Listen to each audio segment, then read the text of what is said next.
오늘 아침에 우리 함께 나눌 말씀이 신명기 15장 1절부터 10절까지 말씀입니다. 매 7년 끝에는 빛을 면제하여 주십시오. 면제 규례는 이러합니다. 누구든지 이웃에게 돈을 꾸어준 사람은 그 빛을 면제하여 주십시오.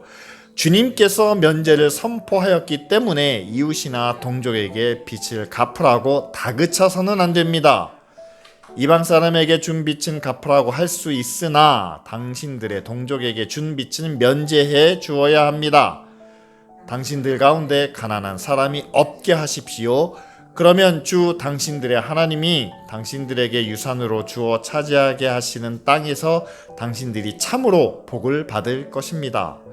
주 당신들의 하나님의 말씀을 잘 듣고 오늘 내가 당신들에게 명한 이 모든 명령을 다 지키면 주 당신들의 하나님이 당신들에게 말씀하신 대로 복을 내려주실 것입니다. 당신들이 많은 민족에게 돈을 꾸어주기는 하겠지만 꾸지는 않겠고, 또 당신들이 많은 민족을 다스리기는 하겠지만 다스림을 받지는 않을 것입니다. 주 당신들의 하나님이 당신들에게 주시는 땅의 어느 한 성읍 가운데에 가난한 동족이 살고 있거든 당신들은 그를 인색한 마음으로 대하지 마십시오. 그 가난한 동족에게 베풀지 않으려고 당신들의 손을 움켜쥐지 마십시오. 반드시 당신들의 손을 그에게 펴서 그가 필요한 만큼 넉넉하게 꾸어 주십시오. 당신들은 삼가서 마음에 악한 생각을 품지 마십시오. 빛을 면제하여 주는 해인 일곱째 해가 가까이 왔다고 해서 인색한 마음으로 가난한 동족을 냉대하며 아무것도 꾸어주지 않아서는 안 됩니다. 그가 당신들을 걸어 주님께 호소하면 당신들이 죄인이 될 것입니다. 당신들은 반드시 그에게 꾸어주고 줄 때에는 아깝다는 생각을 하지 마십시오. 그러면 주 당신들의 하나님이 당신들이 하는 모든 일과 당신들이 손을 대는 모든 일에 복을 내려 주실 것입니다. 아멘.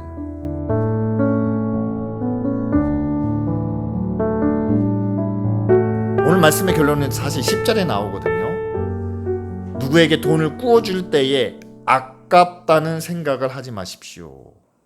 그러면 하나님께서 우리들의 모든 일과 우리가 손을 대는 모든 일에 복을 내려 주실 것입니다. 두 가지가 걸리지 않습니까? 지금으로부터 한 3,500년 전이지만 돈을 꾸어준다는 말. 사실은 사도 바울은요, 사랑의 빛 외에는 빛을 지지 말라라고 말씀하셨습니까? 우리가 누구에게 돈을 빌린다는 것은 지금도 교회 안에서 우리가 가급적 하지 말아야 하는 일인데, 빌리는 사람 입장이 아니라 이건 빌려주는 사람에게 모세가 전하는 하나님의 말씀입니다. 돈을 빌려줄 때는 아깝다는 생각을 하지 마십시오. 왜냐하면 하나님께서 그 빌려주는 사람에게 그 사람의 모든 일, 그 사람이 손을 대는 일에 복을 주실 것이기 때문입니다. 자, 이 말씀을 준비하는데 제가 요즘 최근에 읽은 책 두 권이 있습니다. 1인칭 가난이라는 제목이에요. 가난한 10대가 어떻게 자립하는 청년이 되었는지 자기 이야기를 쓴 그런 글입니다. 두 번째는요, 가난한 아이들은 어떻게 어른이 되는가? 교사 출신의 사회복지사가 빈곤계층에 있는 청소년 8명을 인터뷰한 내용입니다. 약 10년 동안 그들이 어떤 삶을 살았는지, 20대 후반이 되어서는 지금 어떤 삶을 살고 있는지에 대해서 좀 자세하게 기록한 책, 이 두 권을 제가 읽었습니다. 이 책을 읽으면서 공통적으로 나오는 내용이 그거예요. 청소년의 아니면 개인의 가난과 빈곤의 문제가, 이것은 더 이상 개인의 문제가 아니라는 거죠. 당사자의 책임만은 아니라는 거죠. 이것은 우리 사회의 문제로, 또한 구조적인 문제로 봐야 한다. 공동체, 우리의 문제로 함께 생각해야 된다라는 그런 문제 제기를 하고 있습니다. 우리 사회에 가난한 사람, 또 돈이 많은 사람, 그런 빈부의 차이, 이런 문제에 있어서 사실 우리는 이 두 가지 인식을 다 갖고 있어요. 이건 개인의 문제다. 노력하면, 애쓰고 힘써 살면 그 가난을 극복할 수 있다. 그래서 대부분 이런 생각은요, 이미 성공하신 분들이 이런 생각을 하고 있습니다. 주로 우리가 자수성가한 사람이라고 이야기하죠. 개인의 노력에 따라, 개인이 수고한, 얼마나 고생했느냐에 따라서 재산을 모을 수도 있고 부자가 될 수 있다. 하지만 지금 젊은 세대는 사실 이 이야기에 찬성하지 못하는 친구들이 참 많습니다. 왜냐하면 똑같이 노력을 한다고 하지만 그러나 다른 결과를 얻는 경우가 참 많지 않습니까? 아무리 노력해도, 아무리 애를 써도 가난에서 벗어나지 못하는, 그래서 우리가 그걸 요즘 기울어진 운동장이라는 표현을 사용을 하죠. 여러분, 우리 사회는 이 두 가지 의견이 함께 있습니다. 노력하면 잘 살 수 있다. 아니, 노력해도 가난할 수밖에 없는 상황과 조건이 우리 가운데 있다. 자, 이 두 가지 중에 우리가 어떤 것을 선택할 거냐, 어떤 것이 옳으냐에 대한 이야기를 하고 싶은 것은 아닙니다. 저는 여러분들과 함께 이 두 가지가 함께 있는 우리 사회 속에서 과연 성경은 가난과 빈곤에 대해서 어떤 말씀을 우리에게 주고 계시느냐. 우리가 함께 읽은 신명기 15장 1절 말씀 이렇게 이야기합니다. 매 7년 끝에는 빚진 사람이 있다면 그 빚을 면제하여 주십시오.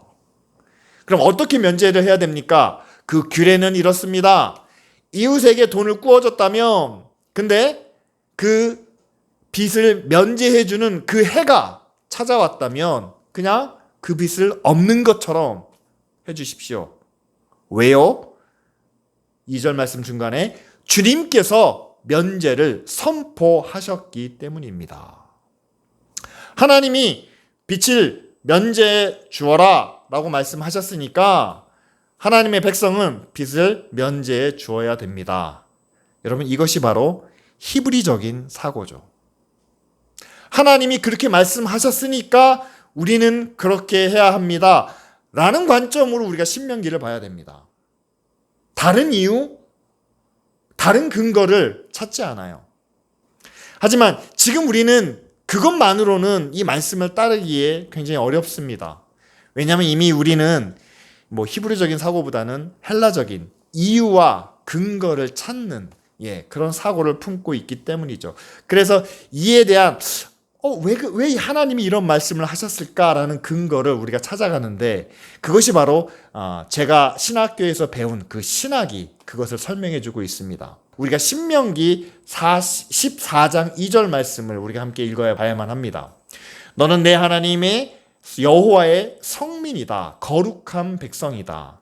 하나님께서 지상의 만민 중에서 너를 택하여 자기 기업의 백성으로 삼으셨다라는 말씀이죠. 그래서 뭐냐면 하나님이 이스라엘 모든 백성을 거룩한 백성으로 선택하여 그 기업의 백성으로 삼으셨다. 따라서 모든 이스라엘 백성들은 하나님의 백성이다. 두 번째로 19장에 나옵니다. 하나님께서 기업으로 주신 땅 가운데서 따라서 땅도 역시 하나님께서 그 백성들에게 주신 것이다. 두 가지를 말씀드리고 있습니다. 그 당시는 농경사회였고 그 당시는 지금과 같은 어떤 부가적인 산업이 없었기 때문에 사람과 땅이 가장 중요한 자원이었습니다. 재산이었습니다. 그런데 그 땅에 대하여, 사람에 대하여 그것의 소유권이 누구에게 있느냐? 하나님께서 주셨고 하나님께서 선택하셨고 하나님께서 자기 것으로 삼으셨다라고 말씀하시는 거죠. 그렇다면 여러분들에게 땅이 있습니다. 그 땅은 내 것이로 하나님께서 나에게 주신 소유로 삼을 수 있지만 궁극적으로 그것은 하나님의 것이죠. 사람이 있습니다. 그 사람은 내 가족, 내 친구, 우리 회사의 직원 이런 관계 이전에 그 사람은 하나님의 백성으로, 하나님의 사람으로 우리가 생각해야 한다는 사실이죠. 자, 이런 근거로 나온 것이 바로 레위기에 나오는 안식년의 규례입니다. 여러분, 안식년에 어떤 일이 일어납니까? 6년 동안 땅을 잘 일구어서 그 열매로 먹고 살았다면 마지막 일곱째 해, 한 해는 쉬어야 한다라는 것이 하나님의 말씀이죠. 두 번째로는 사람에 대해서도 역시 마찬가지입니다. 어떤 사람이 종으로, 노예로 팔려왔습니다. 6년 동안 나를 위해서 일을 잘 했습니다. 그럼 7년째 해는 어떻게 해야 됩니까? 그를 자유인으로 풀어줘야 한다는 것이 하나님께서 이스라엘 백성에게 주신 율법의 규례였다라는 사실이죠. 여기에 더 한 가지 덧붙여집니다. 안식년은 7년마다 오지만 7년이 7번 반복되는 희년에는 어떤 일이 이루어지느냐? 그 다음에, 그러니까 50년이 지난 후에 이스라엘 백성들 사이에서 하나님께서 주신 그 땅을 서로 사고 파는 일이 있지 않았겠어요? 그럼 서로 사고 팔았을 때 그 소유권이 어느 한 사람에게 집중될 수도 있겠죠. 부자가 있을 수 있겠죠. 토지 소유가 많은 사람이 있겠죠. 그때 그 토지 소유가 많은 사람은 50년 후에는 그 땅을 모두 원래 소유자에게 돌려주어야 한다라는 것이 바로 희년의 내용입니다. 자, 제가 말씀드린 게 이거예요. 지금으로부터 3,500년 전입니다. 그들의 가장 큰 자원은 땅과 사람입니다. 그런데 땅은 안식년의 규례대로 6년 동안 일하고 뿐만 아니라 내가 열심히 수고해서 다른 사람의 땅을 다 차지했다 하더라도 50년이 지나면 원래 주인에게로 돌려줘야 된다. 백성은 노예로 삼았는데 7년 후에는 자유인으로 풀어줘야 된다. 무슨 법칙입니까? 사람의 수고와 노력에 따라서 재산이, 자원이 한쪽으로 몰릴 수 있다는 사실이에요. 그렇지만 그 몰린 것이 7년이 지난 후에는 50년이 지난 후에는 다시 원래대로 리셋된다는 사실이죠. 원래 하나님이 주신 그 모습대로 다시 돌아간다는 거죠. 하나님이 주셨을 때는 아마도 공평하지 않았을까? 아마도 누구도 더 많이 갖고 덜 갖는 이 차이가 적지 않았을까? 따라서 하나님께서는 이 땅에 있는 모든 것에 대하여 그 차이와 간격을 줄여주시는 그런 목적으로 안식년의 규례와 희년의 규례를 주셨다는 사실입니다. 그런데 그럼에도 불구하고 살면서 가진 것이 없어서 누군가에게 빚을 져야만 했다면 그것이 7년째가 되었을 때에 그것을 모두 면제해 주시는, 그것을 면제했을 때 어떤 일이 생깁니까? 빚을 져야만 살 수 있는 가난한 사람이 그 빚의 올무에서 자유를 누리는, 자유롭게 되는 그런 일들이 일어나지 않겠습니까? 그렇다면 하나님께서는 왜 이런 계명을 주셨을까? 오늘 우리가 함께 읽은 말씀에 그 이유가 나타납니다. 4절 말씀에 당신들 가운데 가난한 사람이 없게 하십시오. 하나님은 하나님의 백성이 가난하게 사는 것을 원치 않으셨다라는 사실입니다. 그래서 빚을 줄 수 있는 사람에게, 여유가 있는 사람에게 명령을 하십니다. 당신 가운데 가난한 사람이 없게 하십시오. 그런데 그 명령으로만 끝이 나는 게 아니죠. 만일 그렇게 했다면 4절 후반부에 보면 당신들에게 유산으로 주어 차지하게 하시는 그 땅에서 당신들이 참으로 복을 받을 것입니다. 가난한 사람이 없도록 여기서는 빚을 면제해 주는 사람, 구제해 주는 사람, 나누는 사람, 돌보는 사람에게는 하나님께서 참으로 복을 받게 하시고 그것이 개인에게만 복이 되는 것이 아니죠. 6장 후반부에 보면 이렇습니다. 당신들이 많은 민족에게 돈을 꾸어주기는 하겠지만 꾸지는 않고 당신들이 많은 민족을 다스리기는 하지만 다스림을 받지는 않을 것입니다. 결국 우리 공동체 안에 가난한 사람이 없을 때 하나님은 그 나라가, 그 민족이 복을 받는 그런 나라와 민족으로 인도하신다는 그런 약속의 말씀을 주고 계시는 거죠. 여러분, 이런 말씀을 읽으면 여러분 어떻습니까? 하나님께서는 이스라엘 백성들이 가난해지는 것을 정말 원하지 않으시는구나. 가난해지지 않을 수 있는 그런 대책들을 안식년을 통해서, 희년을 통해서, 빚을 면제해 주시는 것을 통해서 그런 규례를 만들어 놓으셨구나. 지금으로 말하면 그거죠. 최초의 사회보장제도가 아닐까. 그런데 이 사회보장제도라는 것이 여러분 오해하지 마시기 바랍니다. 우리 안에 가난한 사람, 거지는 없도록 만드는 그런 제도가 사회보장제도가 아니라는 거죠. 가난한 사람이라 할지라도 부자들과 함께 살아갈 수 있도록 만드는 것이 사회보장제도라는 것을 여러분 기억하시길 바랍니다. 부자와 가난한 사람은요, 어느 나라, 어느 사회에나 있습니다. 이건 있을 수밖에 없어요.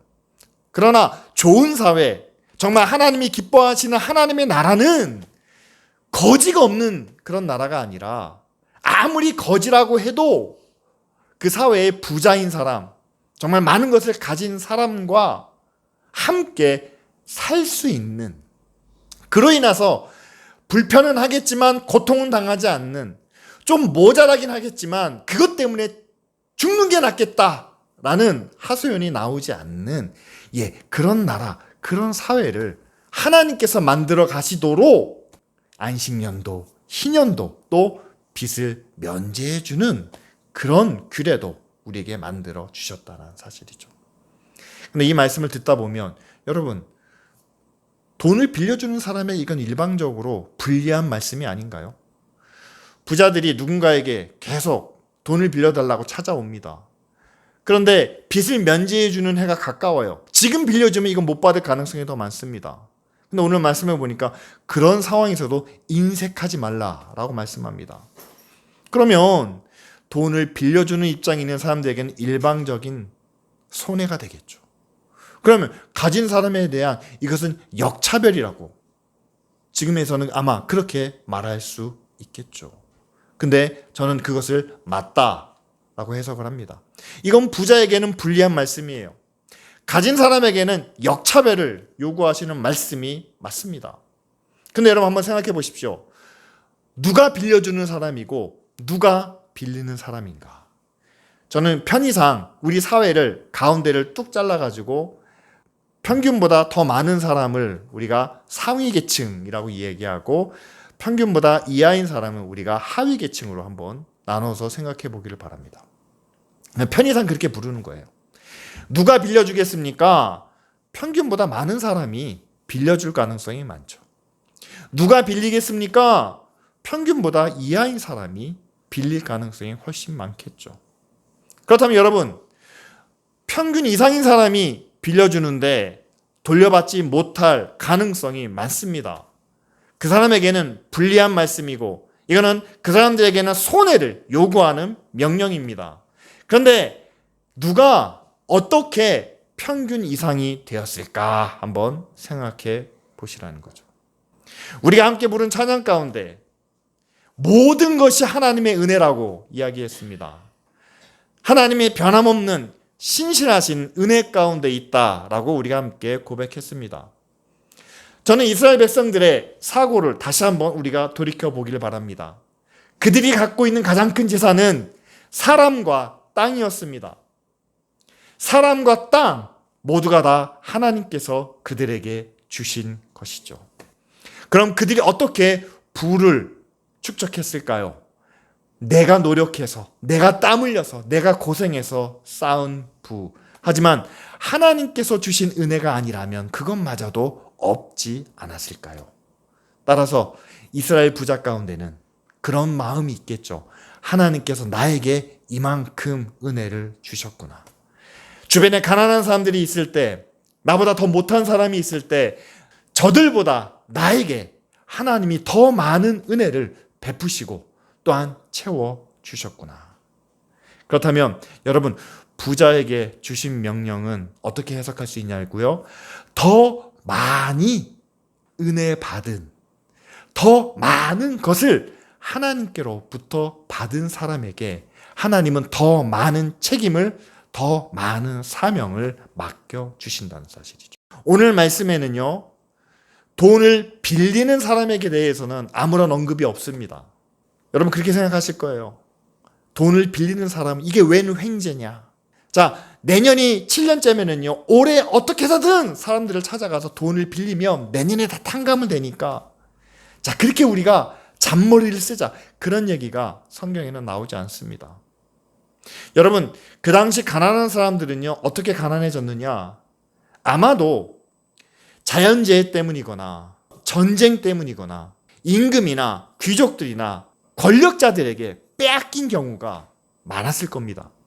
지금처럼 어디에 투자를 해서 손해를 보거나 아니면 사업을 일으켰는데 실패하거나 이렇게 가난해진 사람보다는 전쟁 때문에 아니면 자연재해 때문에 권력에 의한 힘에 의한 그들의 횡포 때문에 가난해진 사람이 훨씬 많았겠죠.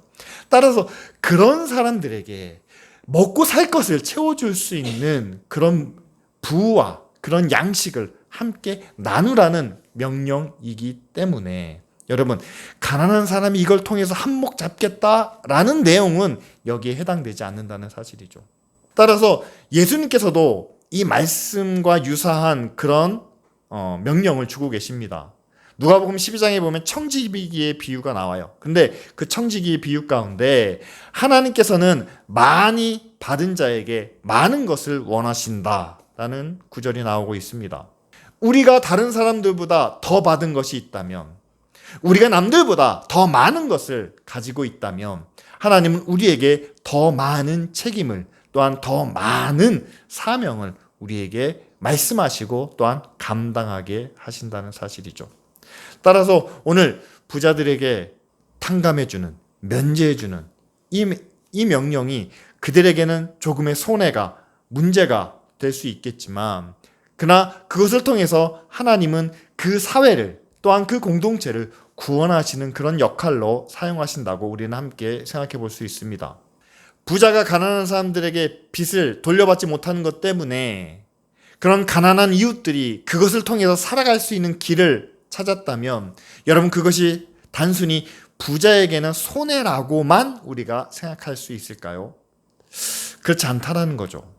특별히 지금 우리가 사는 현 시대가 그렇습니다. 우리는 우리만 살아갈 수 없는 사회입니다. 우리나라만 독립적으로 살 수가 없어요. 그리고 우리만 편안한 세상을 만들어갈 수가 없습니다. 우리가 함께 살아가는 그런 사회를, 함께 살만한 그런 나라를, 그런 세상을 우리가 함께 만들어가야 된다는 사실이죠. 여러분, 우리나라가 예전엔 못 살았는데 지금 잘 사는 나라가 되다 보니까요, 어떤 일이 생기는지 아십니까? 중국에서 관광객들이 와요. 외국인 관광객들이 와가지고 우리나라에 와서 불법으로 체류를 합니다. 우리 일자리를 그들이 차지하려고 합니다. 그로 인해서 우리가 불편해지고 우리가 어려움을 당하게 됩니다. 자, 우리나라만 잘 살면 우리는 잘 살 수 있을까요? 아니라는 거죠. 우리 이웃들보다 우리 집, 우리 가정만 잘 살면 우리가 잘 살 수 있을까요? 아니죠. 중남미에 있는 멕시코라는 나라가 납치와 살인으로 가장 유명한 나라라고 합니다. 왜 그럴까요? 여러분, 그 나라는 빈부의 격차가 아주 극심하기 때문이죠. 잘 사는 집에 아이를 하나 납치하면 내가 큰 돈을 벌 수 있다라는 생각 때문에 그곳에 있는 외교관이나 상사 주재원이나 외국인들까지도 서슴없이 납치를 일삼고 있다고 합니다. 반면에 우리나라는 어떻습니까? 우리는 아이들과 함께 놀이터나 공원이나 주변 환경을 거닐면서 우리는 그렇게 위험을 느끼지는 않습니다. 왜냐하면 우리는 서로 비슷비슷하게 살아가는, 설마 우리 아이를 납치해서 한몫 잡으려는 그런 사람은 없을 것이다 라는 그런 편안한 마음을, 평안을 우리가 누리고 있기 때문 아니겠습니까? 여러분, 우리만이 아니라 우리가 함께 살아야 한다는 그 사실이 우리에게 가져다주는 그런 안정과 평화가 있다는 사실을 꼭 기억해야 되겠죠. 그래서 7절 말씀에 가난한 사람에 대하여 인색한 마음으로 대하지 마십시오. 그들에게 우리가 베풀어야 할 때에 우리의 손을 움켜쥐지 마십시오. 빛을 면제해줘야 되는 그때가 가까웠을 때 인색한 마음으로 가난한 사람을 냉대하지 마십시오. 아무것도 꾸어주지 않아서는 안 됩니다. 그것은 나중에 우리가 죄인이 될 수 있습니다. 라고 이렇게 이야기합니다. 이 말씀이 우리에게 전해주는 메시지는 이겁니다. 가난한 사람, 가난한 이웃들을 우리가 함께 나누고 돕는 것이 결국 나의 안전과 나의 평안을 위하는 것이다. 내게 일용할 양식을 구하는 것이 아니라 우리에게 있어야 할 일용할 양식을 함께 구하는 것이 바로 하나님의 마음이다. 여러분, 그 마음을 우리가 함께 품어야 한다는 사실이죠. 그런데 9절 말씀에 인색한 마음으로 가난한 사람들을 냉대하고 그들에게 우리의 마음을 닫는 것, 그것은 바로 우리의 마음이 하나님으로부터 멀어지는 것이기 때문에 그것에 대하여 오늘 말씀은 당신들이 죄인이 될 것입니다 라고 이렇게 시작을 합니다. 가난한 자들에 대하여 닫힌 교회, 가난한 자들을 돌보지 않고 그들에게 무관심한 정부와 사회는 결국 하나님 앞에서 죄인으로 규정될 수밖에 없다라는 사실이죠. 그렇다면 반대로 하나님께서 기뻐하시는, 하나님께서 원하시는 그런 모습은 뭘까요? 우리 사회의 절반이, 다시 말하면 상위 50%를 얘기하는 거겠죠. 그들의 사랑과 실천을 통해서 나머지 절반이 하위 50%를 얘기하는 거겠죠. 하나님의 사랑을 경험하고 그에 감사할 수 있는 사회가 바로 하나님이 원하시는, 하나님이 기뻐하시는 그런 모습이 아니겠습니까? 그런데 오늘 말씀에 보면 아깝게 여기지 말라는 그런 말씀이 매번 등장을 합니다. 여러분, 남에게 나눠주는 것, 남에게 베푸는 것, 아까울 수가 없을 수 없죠. 그런데 거기에 대해서는 우리가 가진 것에 대한 분명한 정의를 내려야만 합니다. 우리는 열심히 수고합니다. 노력합니다. 내가 애쓰고 땀 흘려서 거둔 열매가 있습니다. 그런데 그것이 내 재산의 전부가 아니라는 거죠. 하나님이 우리에게 주신 것이 있습니다. 하나님이 지켜주신 것이 있습니다. 하나님이 베풀어 주신 것이 그 안에 담겨져 있습니다. 따라서 우리는 우리가 수고했지만 청지기가 얼마나 열심히 일했겠습니까? 얼마나 장사를 열심히 했겠습니까? 그러나 청지기가 주인이 아닌 것처럼 우리도 우리의 가진 것에 우리 소유의 청지기지 우리 주인은 아니라는 사실이죠.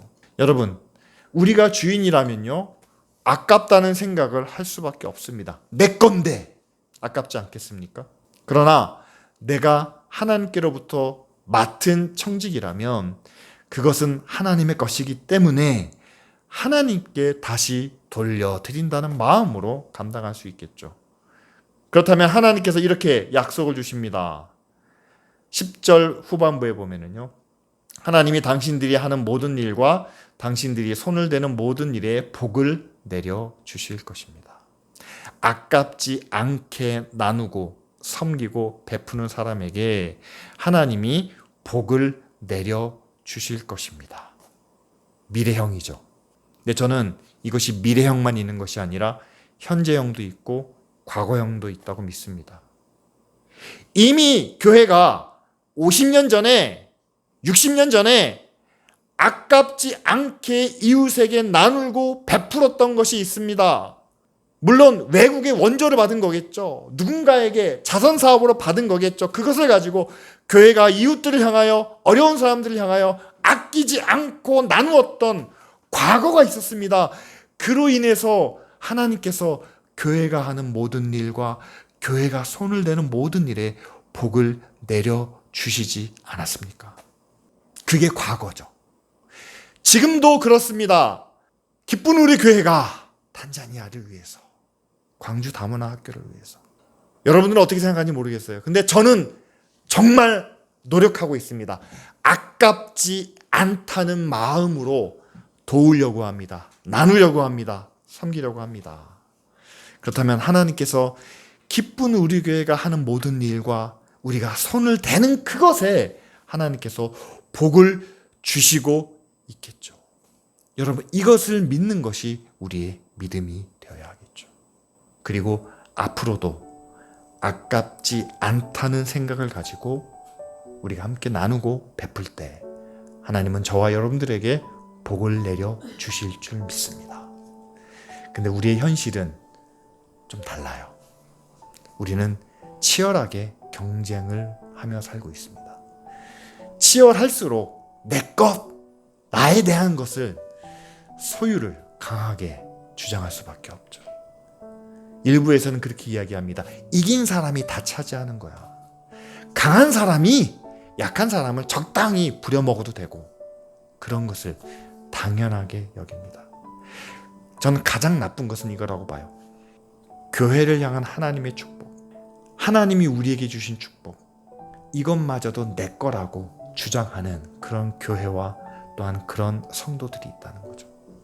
하나님이 우리에게 주셨기 때문에 우린 아낌없이 나눠야 한다는 것이 오늘 말씀의 주제라면 하나님께서 내게 주신 그 축복마저도 내 거라고만 생각하고 나를 위해서만 사용하려고 하는 잘못된 의식이 우리 가운데 있다는 사실입니다. 그런데 여러분, 오늘 말씀 통해서 우리가 함께 배우지 않습니까? 하나님은 우리 안에 가난한 사람이 없기를 바라십니다. 우리 나라 안에, 우리 사회 안에. 그러기 위해서는요, 여러분, 내 것이라는 주장이 아니라 우리는 하나님께 받은 청직이라는 것이죠. 우리가 많은 것을 받았다면 여러분, 많은 것을 잘 사용하시기 바랍니다. 하나님께서 많은 것을 요구하시기 때문이죠. 하나님의 요구에 맞는, 하나님이 맡겨주신 그런 사명과 책임감을 가지고. 마지막으로는 여러분들이 가진 것으로 이 땅의 것만을 기대하지 마시기 바랍니다. 하늘의 은혜를 바라시길 바랍니다. 9절 말씀에 나오잖아요. 가난한 사람을 냉대하고 그들에게 우리가 무관심하다 보면 그들이 마지막 날에 당신들은 죄인이다 라고 우리를 정죄하게 된다는 사실이죠. 여러분, 그 말씀 앞에 당당할 수 있는 교회가 얼마나 될까요? 사회가 얼마나 가난한 사람, 약한 사람들에게 차갑습니까? 심지어는 교회도 인색하고 교회도 자기밖에 모르는 그런 시대가 아닙니까? 그런데 마지막 하나님 나라 앞에서 우리가 죄인이 아니고 우리가 하나님의 말씀과 하나님의 뜻에 따르는 의인인 것을 나타내기 위해서는 여러분, 가난한 사람이 없길 바라시는 하나님의 마음과 사랑을 우리가 함께 나눠야 되겠죠. 이 시간 함께 기도하기를 원합니다. 여러분, 우리가 가진 것 다 하나님께서 주셨다는 것을 믿고 많이 받은 대로 또한 많은 것을 나누는 그런 사명을, 그리고 마지막 때에 하나님 앞에 죄인이 아닌 의로운 모습으로 설 수 있는 그런 긍휼이 많은 풍성한 그런 믿음의 삶을 살아가도록 이 시간 다 같이 함께 기도드리겠습니다.